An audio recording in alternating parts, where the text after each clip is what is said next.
Good afternoon, everyone, and thank you for joining us. Today marks the 23rd anniversary of the September 11th terrorist attacks.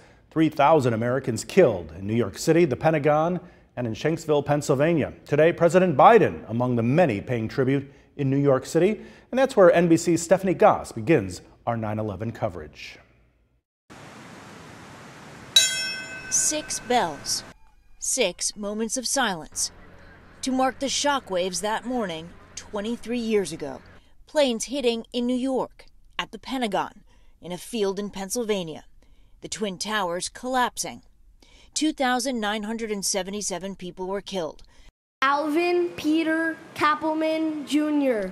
Their names are read aloud here at Ground Zero every year. In attendance today, President Joe Biden, along with Vice President Kamala Harris and former President Donald Trump, just hours after they faced off in Philadelphia. In the middle of a contentious election battle, there may be a lesson from 9/11.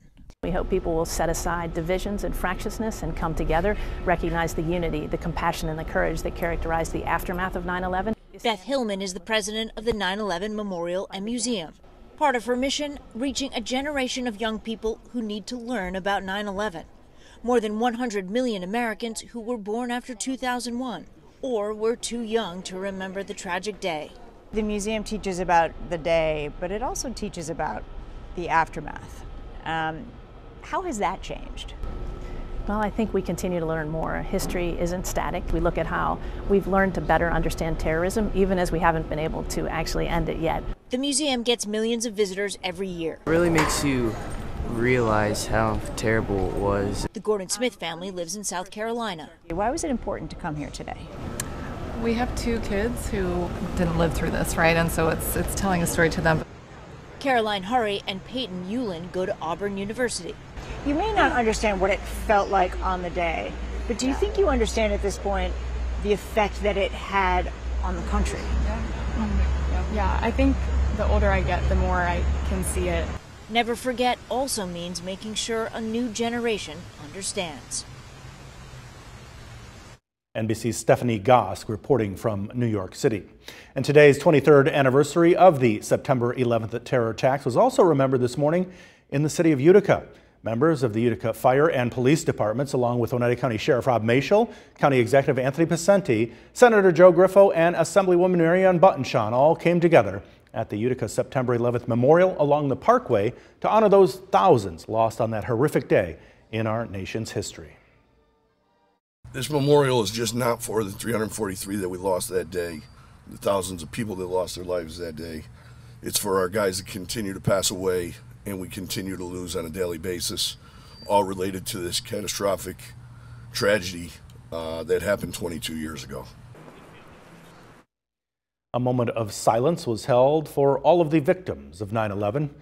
We'll have more on that ceremony tonight at 5 and 6. And in Whitesboro this morning, the Genesis Group held its annual 9/11 prayer breakfast at Harts Hill Inn. It's an event that honors and remembers first responders for their sacrifices. Among those lost that day were so many first responders going up the stairs of the Twin Towers to save people while everyone else was heading down to try to get out. These are ordinary people who are putting their lives on the line each and every day to serve and protect the community, to, like I said, put their lives on the line. For many people, in most cases, they don't even know, to keep our community safe. So we are forever grateful to our first responders. And like I said, they answer the call no matter what. And we have to continue to certainly honor and remember those that lost their lives on September 11th, 23 years ago.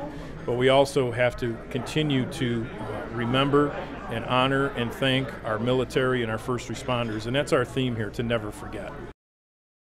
And Sheriff Mashel was the keynote speaker today, among other speakers as well.